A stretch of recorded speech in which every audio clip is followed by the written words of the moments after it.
शेतकऱ्यांना कर्जमाफीचा निर्णय देण्याचा निर्णय 30 जून होऊन गेली आता कर्जमाफीची जी रक्कम आहे इन्कम टॅक्स जे शेतकरी भरतायत त्यांची यादी तुम्ही शेतकरी म्हणजे इन्कम टॅक्स भरत नाही ना भरत नाही नक्की भरत असणार तुम्हाला कर्जमाफी मिळणार नाही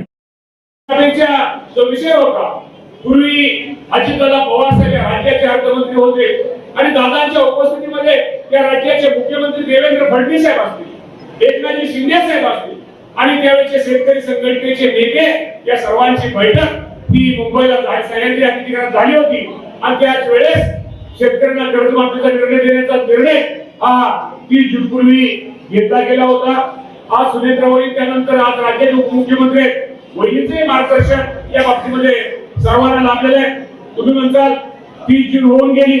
पण 30 जून होऊन जरी गेली असती तर कुठली आपल्याला माहित आहे की गोष्ट करताना कर्जमाफीची जी रक्कम आहे आपल्याला माहित आहे की पुरवणी मागण्या आपण जे सादर केले त्यामध्ये ही रक्कम पुरवणी मागण्या ज्यावेळेस मंजूर होत्या आणि मंजूर केल्यानंतर ते राज्यपालांची सही लागते त्याप्रमाणे पुरवणी मागण्या मंजूर झाल्या राज्यपालांची सही होईल आणि त्यात एक आता कुठली तरी पहिली एक अडचण अशी आली की जे इन्कम टॅक्स जे शेतकरी भरतायत त्यांची यादी सरकारने मागितलेली आहे। मला वाटतं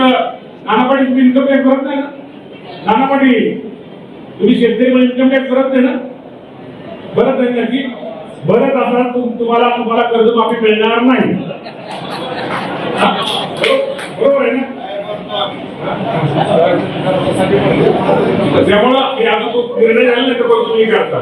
आयटी साठी फक्त यादी मागवतोय कोणासाठी थोडाफार असतो त्याला काहीतरी रक्कम वगैरे काहीतरी केली जाईल पण त्यामुळे अजिबात तुम्ही काळजी करू नका थोडा उशीर होतोय पण कर्जमाफी ही निश्चित प्रकारे होतो